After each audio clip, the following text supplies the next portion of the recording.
Hi, my name is K.Thomas, W1DED. This is episode 4 of the contest crew. Hopefully you've heard the prior 3. Having a great time with these guys. Craig N6MJ, Randy Thompson K5ZD, Chris Hurlbut KL9A, and unfortunately Scott Wright K0MD couldn't make it this week. But we're just getting off the ARRL DX CW contest. All 3 of these guys had serious efforts, and I'm very curious to find out how that went. Dan, why don't you start? This was an absolutely amazing weekend. I'm sure everyone will agree. I've been contesting for, 30 plus years. And this is by far the best propagation that we've had that I can remember in all that time. It was very, very exciting for sure. I was operating from ND7K in Arizona, and I almost felt a little bit embarrassed last week when I told you that my goal was 5,000 Qs from the West Coast. I'm like, well, when I said it out loud, it sounded kind of silly, that was still my basic goal was 5,000 Qs, but I really didn't think it was going to happen. And the final score ended up making 6,200 Qs, and that far exceeded anything that I ever thought would be ever possible from a station on the West Coast. It actually beat the old standing ARRL CW record for stateside, but of course I'll probably come in 4th or 5th in the country, just because there's other guys that are on from the East Coast. And we've kind of touched on that a little bit in the past. Like, do you feel defeated that you didn't win? Absolutely not. This is an absolute victory for me. Even though I didn't win, I still did what I wanted to do. Had an amazing time doing it. And, I hope that some of the viewers were also in on this contest. It was absolutely outstanding propagation, all 48 hours. And that was across the country. Even with little antennas, guys had huge scores. So that was definitely a lot of fun. Yeah, I was at K3LR on 15 meters with K1DG. And you don't really, you kind of set a goal from a multi-multi, but the goals are a little bit less lofty because the guys kind of max out the score every contest. But we had a reasonable goal of beating the high watermark at K3LR, which we did, which was great. Of course, the goal is always to win. And this was one time that the scoreboard was super fun. I don't use it as a single op, but as a multi-multi, it gets kind of boring at times. Watching the K1LZ guys was a lot of fun. We'd be ahead, they'd be ahead. We'd go back and forth depending on who got the propagation. And it looks like in the end, we just kind of edged them out a little bit. But like Dan said, the conditions were amazing. We were listening to W6s that probably running tri-banders, and they had huge pileups of Europe on 15 meters on Sunday, just out of control pileups. And I'm sure the guys were like deer in headlights, but I bet they had a lot of fun. So if you missed this one, well, it's kind of all downhill from here. So I operated single op all band unassisted from my own home station in central Massachusetts. And I was mostly doing because of WRTC qualifying. I wanted to try to see how many points I could get, and also just wanted to, it's a fun contest because the world is looking for USA and Canada. So it's generally a lot of fun for running guys. You get on and call CQ and the Europeans and JAs will find you. And it was absolutely that. Conditions were fantastic, as the guys have said. And it was funny, about halfway through the contest, I popped up the rate sheet for the whole contest. And I thought I was doing okay, even though I'm watching the scoreboard and I'm getting further and further behind N5DX, who's probably going to be the winner. And I realized that in the first 26 hours or first 24 hours, I had 1 hour that was less than 100 contacts. That's amazing. I remember it used to be at the end of a contest, you would look at all 48 hours and go, wow, I had 5 hours over 100. That's amazing. I had 5 hours over 100, and then it got to be more and more. But this is the first time I ever looked at the sheet and I go, wow, almost every hour was over 100. What is going on? So it was really a blast. And what made it so great was all the bands were good, 160 to 10. The bands were open deep. So instead of just being all Western Europeans from here, you'd be running guys, and there would be these UA9s that would call in over the top of everything. And then the JA signals were really loud. And I'm calling CQ to Japan, and I'm working my few of them that call in. And 2 BYs call me, 2 guys in China. And then so we just don't normally get that deep opening for a really long period of time. So it just made it a blast. And so the numbers, I've been watching the scores come in on YCCC reflector today, and guys with dipoles and a single radio, working 1,000 contacts this weekend, and just thrilled with what they were able to accomplish, which they should be. It was great. I kind of broke my rule of not looking at the scoreboard. I have to admit, about halfway through, I took a peek and I liked what I saw. Uh, so I knew that, like usual, I was not gonna win. N5DX was way ahead, and that's okay. I was actually kind of very interested in the score of one K5ZD. Well, I was watching Indies. I thought it'd be kind I was of fun. watching you all the time because you were like, "Oh, we're almost neck and neck the whole way." Yeah. Yeah, and so the last couple of hours of the contest, me and Randy were like super close to each other, and I started pulling away. I'm like, oh, this is gonna be easy. I'm actually gonna beat him this time. It's gonna be so funny. And then the last couple hours of the contest, I ran out. There was no place to run Europe anymore, and all I had left was to try and like slow walk some JAs into the finish line. And then I could just see him like getting closer and closer and closer. And then all of a sudden he passed me, and then I found a couple of multipliers, got all excited, and then I think he did the same thing because he jumped way ahead of me again. So in the end, he beat me on the scoreboard, but that actually made it a lot of fun. Just having somebody to kind of keep an eye on, it made it interesting for me too. Yeah, it's a great motivator when you do have somebody close, and especially since I knew we were going to be on here. It's like, man, I do not want to lose to this guy, even though it's really close enough. It doesn't really matter. It's effectively a tie. But you're right. We go through a whole weekend like this where you're just making QSOs as fast as you can, and you're running people, and you get to the end, and I couldn't really find any Europeans to work, so I ended up trying to be on 15 working JAs, and the signals were amazing, like I've almost never heard before, and was having to tune around because JAs will not call a K5 even if they're watery and echoey. So when you tune around, then you find all these multipliers. So that's what was going on at the end. You're right. I wasn't beating you for QSOs, but every time I turned around, I'd find another multiplier. Randy, I think you and I kind of operated the contest very differently. So I don't think you did any 2B SIQ, right? Maybe 20 minutes total because I just couldn't handle it. Yeah, because on my side, so I probably did 2B SIQ for 40 hours out of it. Oh, wow. But but on top of that, I had the third radio available to me, and I've played around with three radios before, usually from the Cayman Islands, and it doesn't work very well because the rate's always way too high. But when I was doing it from Arizona, the rate was just about where it needs to be, and I figured that I worked several hundred Qs on the third radio and probably worked about 30 or 40 mults that would not have worked otherwise. So that made me really excited because I put a lot of work into it in the past and never got much results out of it. But this is the first time that I actually can say, well, having that third radio was really valuable, and definitely something I'm going to do more of for sure. So this 2B SIQ thing has just changed the game completely. And I know how the old guys felt when I started doing SO2R, and they were like, oh gosh, we can never keep up with that. Well, I'm one of the old guys now where I go, oh, this 2B SIQ, I can never do that.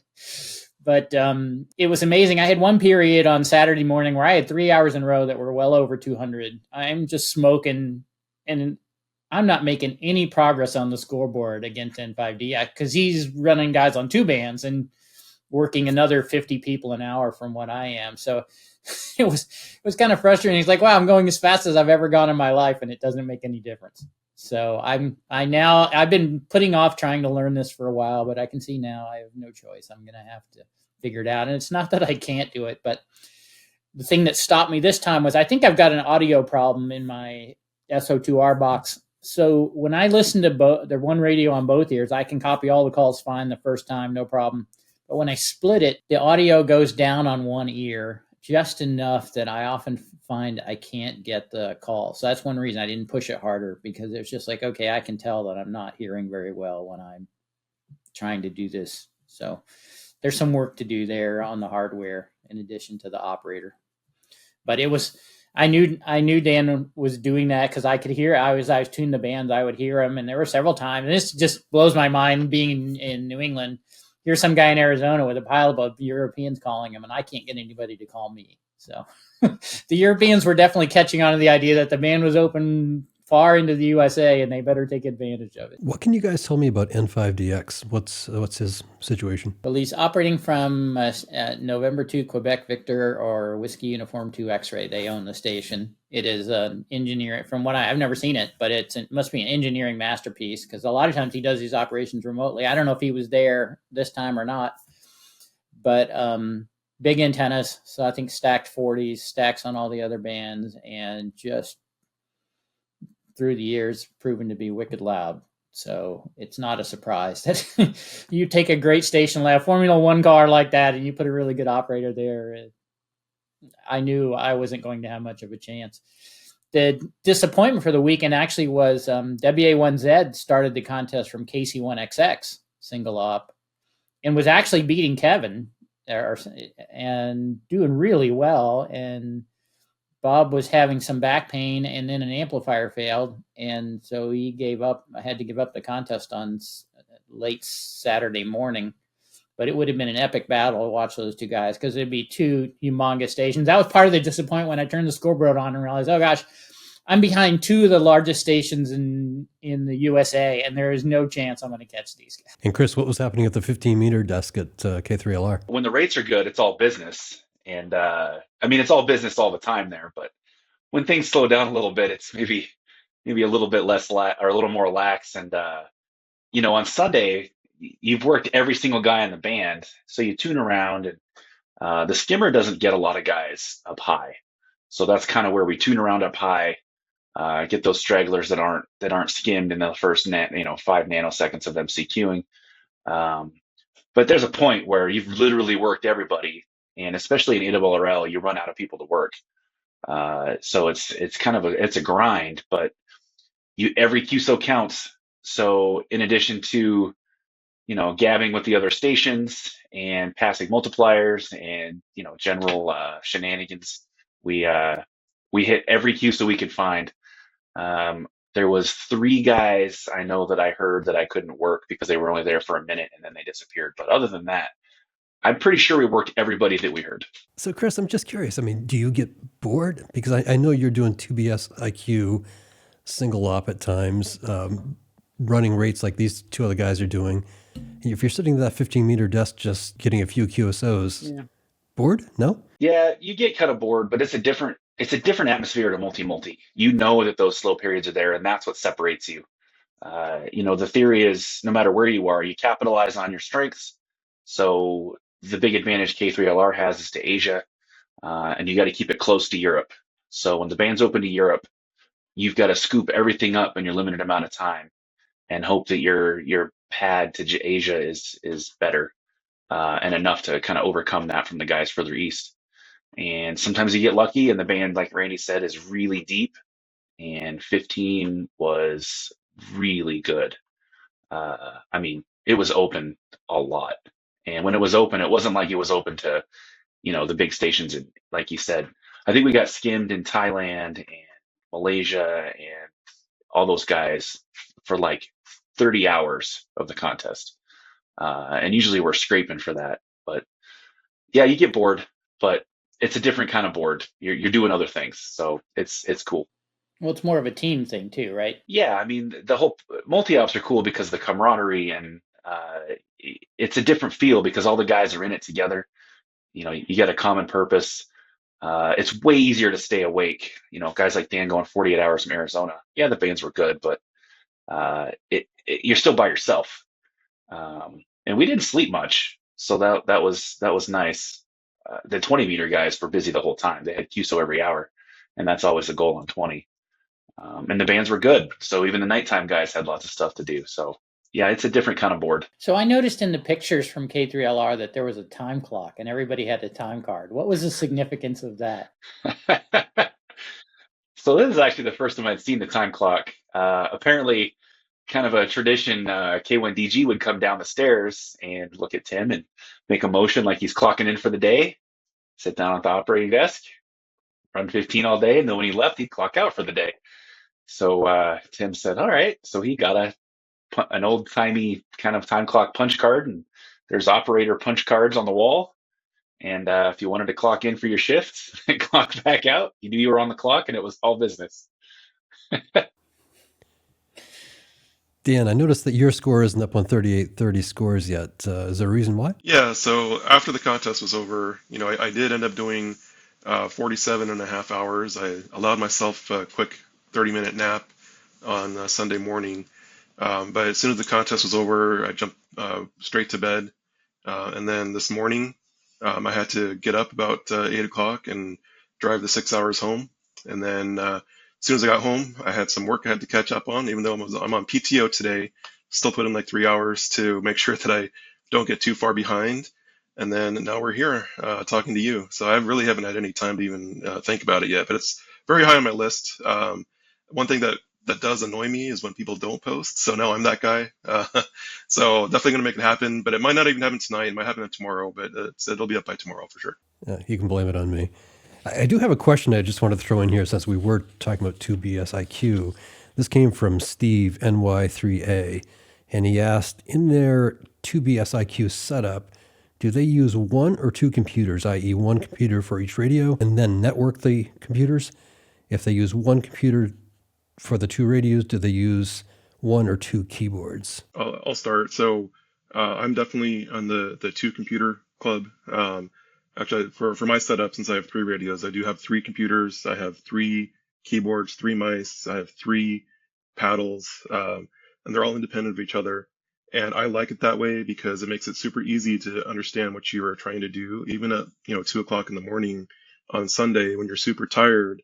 When I have different devices for each radio, I don't make a lot of mistakes as far as not doing it correctly. So for me, I think the right way to go is two computers.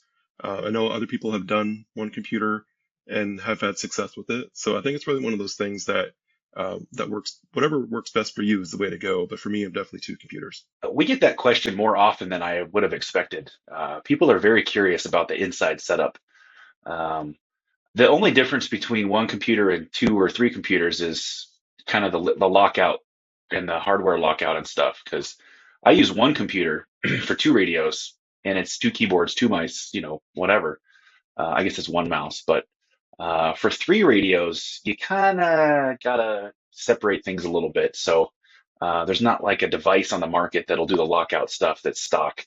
So I would say that's probably one reason Dan does two computers.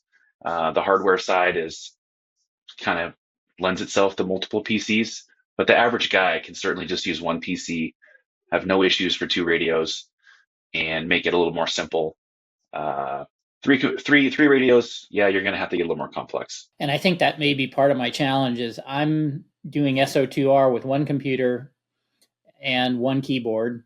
And I use WriteLog as my software because 25 years ago, or whenever I started using it, it was the only one that had two logging windows. So it was very easy for me to keep track of the fact that, okay, I switched between the logging windows and I got pretty good at it, so I don't have to think much. But when you go to the 2BSIQ thing, now there's so much switching that's going on and where are you keeping your headphones. And there were a few times I got confused because it's switching back and forth so seamlessly. And I'm only hearing one part, and a guy would call me and I would be typing the call in, and luckily the automation has me type it into the right place. But if I ever got messed up, I was totally confused as to which radio I was actually transmitting on. So I think so I've been told by several people that if I want to really do this right, I need separate computer or separate keyboards for each one. I'm still not convinced whether I need two computers. I think I can do it all with one, but I need more spatial orientation as to what's actually going on. But the whole idea of changing to a mode where I've done everything with one keyboard and just one center of focus for so long, it's going to be hard to imagine breaking it up where I have to actually turn from one keyboard to the other. Chris, I don't know if you can answer this or not, but this year you edged out K3LR, edged out K1LZ. Do you have any sense as to why that happened other than the fact that you were on the team? Well, it definitely wasn't me. I'm just a guy that likes hanging out with the other guys for the contest. Yeah, there's lots of reasons. Like I said, the propagation, you can never guess it ahead of time. The conventional wisdom is you got to go to the East Coast, and Maine is the place to win. I've operated from Maine. It's the place to win. It's amazing. But when the bands are so good, it's an equalizer. And Dan and I saw it from Zone 7 and Zone 8 during the low sunspot years. Being down south was the place to be. Sunspots picked up, well, that evened the playing field a lot. I think we saw the same thing this time. And, you've got to be ready to capitalize on it. And we were ready to capitalize on it for sure. And I think that was kind of the mindset you have to go into it every time, because you really just don't know. I mean, that's part of the deal of multi, right? You've got guys vacuuming up every single thing on every band. These are big stations, well equipped. But propagation still plays a role. So you just never know, like the box of chocolates with Forrest Gump, you never know what you're going to get until you're there. You have to show up, you have to do the best you can, and make sure that you vacuum up everything. That's just like Chris was saying. You got every QSO matters. I know both teams were working really hard at that, but just worked out for Western Pennsylvania this time. Now, clearly, the three of you often pull in extraordinary scores, and you have extraordinary scores in this contest. I think I'd like to take you back to a really basic question. Why do you contest? What is the driver that has always driven you to want to do this, to stay up for 48 hours and to travel hundreds of miles to Pennsylvania or to wherever you're going to? I can say that if everybody only operated to win, nobody would operate, because there can only be one winner. I always say that winning is a perk. Once you get to a certain point, you're like, all right, contesting is a great way to get the radio itch, scratched in a limited amount of time. If you don't have a station at home, or you just don't have the time to devote to day-to-day operating, you can get 48 hours of really intense competition in. And that's a great way to test out your new antennas, try new stuff. The technical side, the contesting will break anything. If you think you're loud, there's a difference between contest loud and DXing loud. And DXing loud is great. Contesting loud is a whole different ballgame. And if you're a station builder or even a guest op, and you know what I'm talking about. So that challenge of being loud and versatile and, a contest station, it's just different. So I think that side is a lot more enjoyable. That's why I like to operate. But the competition is kind of a side effect. Once you get to where, hey, I can make some cues, I can do pretty good at this. And then you're competing against somebody, just like Randy and Dan were on the scoreboard. For years, I was competing with Dan, and that kind of ups the ante a little bit and keeps the motivation high. Plus, the contesting community as a whole is a bunch of really cool people from all walks of life that are just really good at what they do. And it's cool. It's different than other hobbies, or different parts of the hobby where maybe guys aren't quite so intense, but the intensity is what makes it fun. So I think I got my novice license in 1973, and I'd had it for about 2 weeks when field day happened. And so it was kind of fun. Like, wow, there was this weekend when I could work more people than normal. And so that kind of got me into contesting. And within 6 months, I discovered the sweepstakes and still in the novice band. People used to go up there to work the novices. But I think in the end, what I love about contesting is I just want to know people far away can hear me. I don't really need to have a long conversation, but the cool thing to me is like, wow, I called this guy out around the world and he came back to me. So contests give you that experience a lot. And so that, and then just the competition thing, like Chris was saying, once you get into the higher levels, or even before, there's always locals that you can kind of compare yourself to. And the more you can find somebody who's on the same journey, like for me, it was K5GN. Dave and I were in college at the same time. We were competing in some of the same contests. After the contest, we get on the phone and go through, hour by hour and compare notes and everything. And having somebody like that to really share the growth with got me over the hump. And then you just keep looking for more and more. I will say one thing about winning. The first time I won a contest, this thing I'd been building to for years and years and years, it finally happened. And then you realize no one else cares. Yes. Like, wow, I did all this work, and in the end, nobody really cares that I won. There's no parade. You don't get a special pass that gives you a clear frequency on the bands or anything. It's just like, yeah, okay, so what? And so it's great that you get to that point, but once you're there, you realize, oh, okay, well, I guess it's not, well, on one hand, it's like, oh, okay, no, but it wasn't the big epiphany or change in life that I was expecting. But at the same time, another even more insidious thing kicks in. Can I do this again? And that's the one that gets you to keep coming back. It's like, well, I won once. I should be able to win again. Yeah, so for me, I think the big player for me is the competition. And whether it's not to win doesn't really matter so much. I do love to win, don't get me wrong. But that's not always the goal. I was reading the comments actually from the last video, and something that somebody wrote kind of resonated with me. I don't remember who it was, but they mentioned that the real competition is against yourself, and that's basically, comparing your score from one year to the next. And none of us ever talked about that, but that really is true. I always try and make sure that I'm able to do a better job against myself the last time. So I just wanted to bring that up because that is a really good point. But the competition for me is a big thing. My main competitor is always Chris, and me and Chris are really good friends in real life too. We go on trips together, and we're absolutely ridiculous when we're together because I remember one time, like me and him were on two separate escalators. They're both going down next to each other, and all of a sudden we look at each other and we both start like racing down to the bottom just to see who can get there first, just because we're idiots. But it's a lot of fun. So I'm pretty sure I won that one. But yeah, so that's the big driver. And then Chris also mentioned this too, is just meeting the people. There's so many people that I've met through this hobby that we would never meet otherwise. And me and Chris have traveled the world together, and every time we go to a new city, there's always somebody there that wants to meet us and take us around. Doesn't matter where it is in the world, we've found people, and it's just super cool. Like you just don't get that otherwise, and we could just get to see things that we would never see as normal tourists. So I really appreciate that too. And that's where the shared experience is so great. You get a bunch of contesters together, even if you've never met each other before, you come from completely different parts of the world, you can say certain things and everybody has had that experience, whether it's sleep deprivation or just some opening that was unusual or some comment about how one country is easier to work than another one, and everybody will crack up laughing because they know exactly what you mean. And it just comes from having kind of done the same thing, just from different places. One of the things that comes up in every conversation we've had is rate. And Randy, you brought it up that you went 26 hours straight with 100 QSOs. Chris, Dan, you've talked about upwards of 400 Qs per hour. I'm curious, do you remember the first time you did 100 QSOs per hour? And when was that, and how did that feel? Or can you remember, was it that long ago, that first time?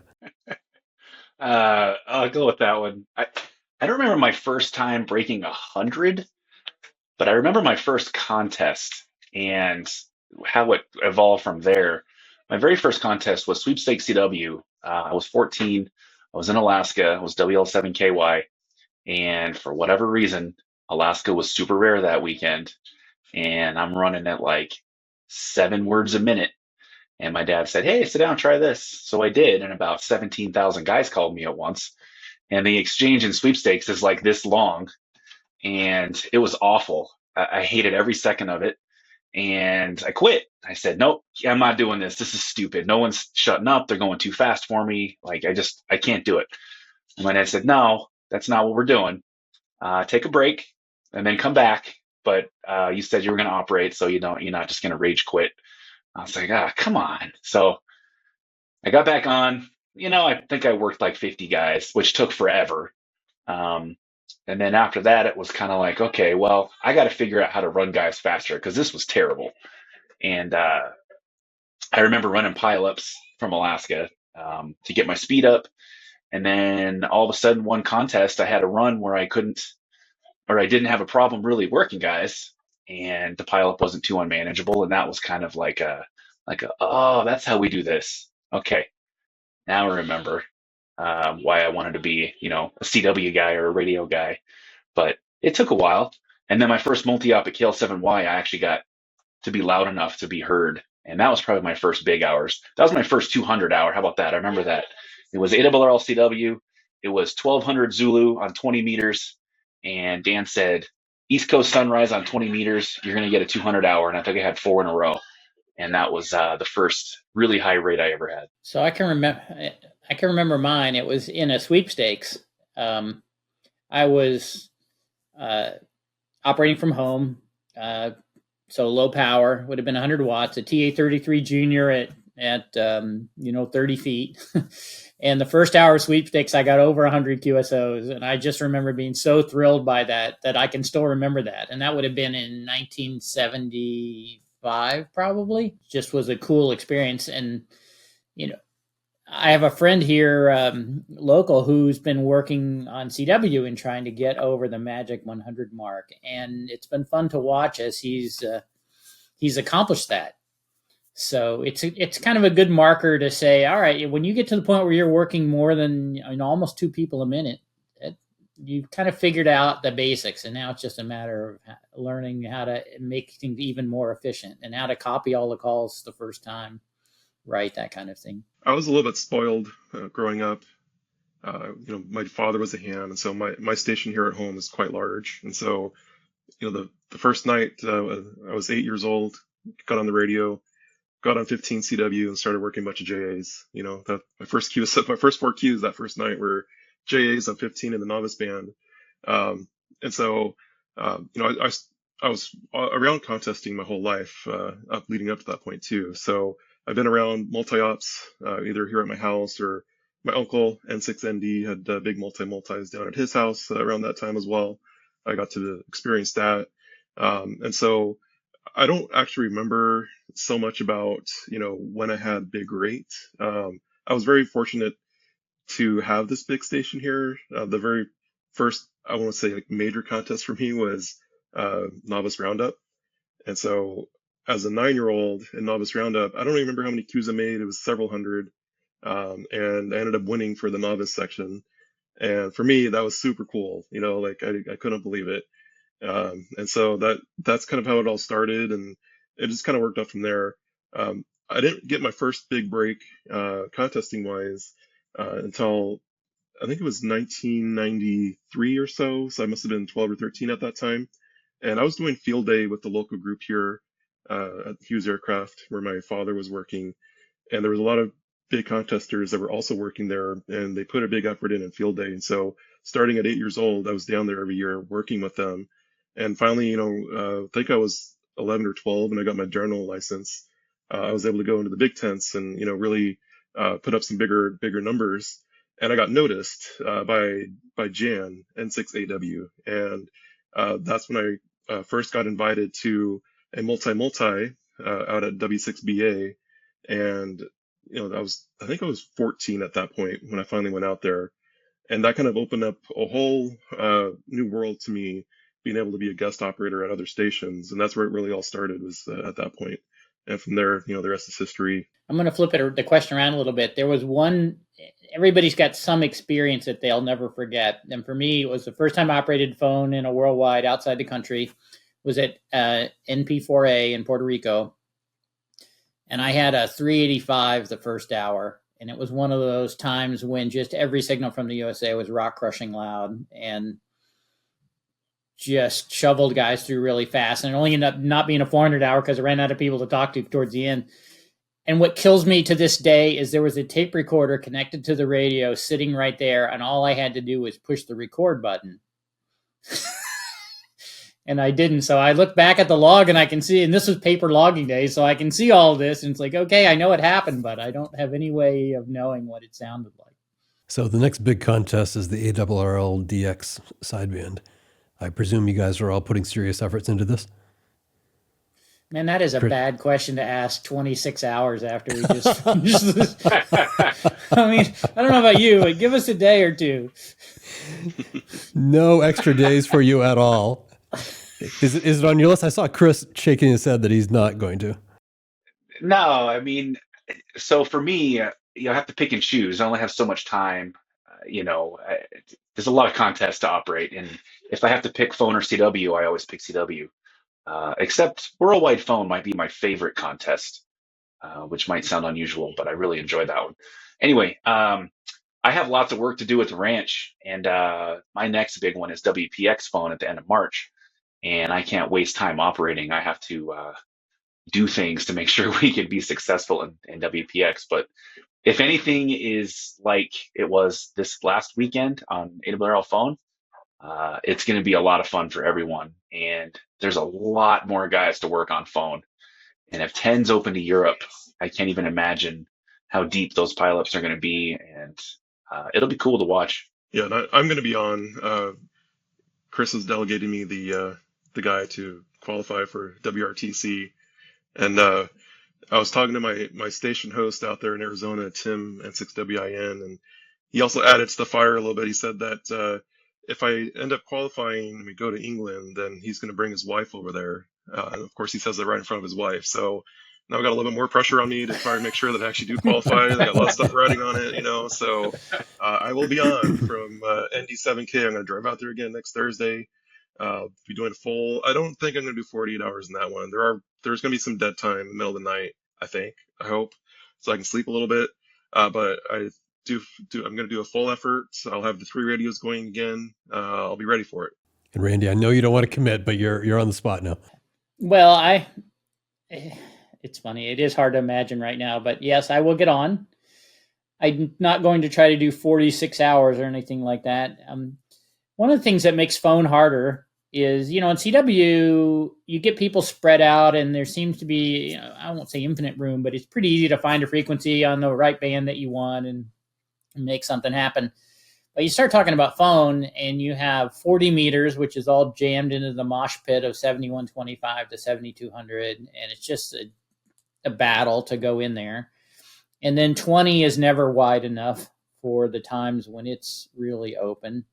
15 is a little better, but still tough. So 10 becomes the reason everybody goes to 10 is because it's infinite. There'd be almost a megahertz worth of guys calling TQ. So it's just a hard contest to mentally go, wow, I really want to do that for a whole weekend.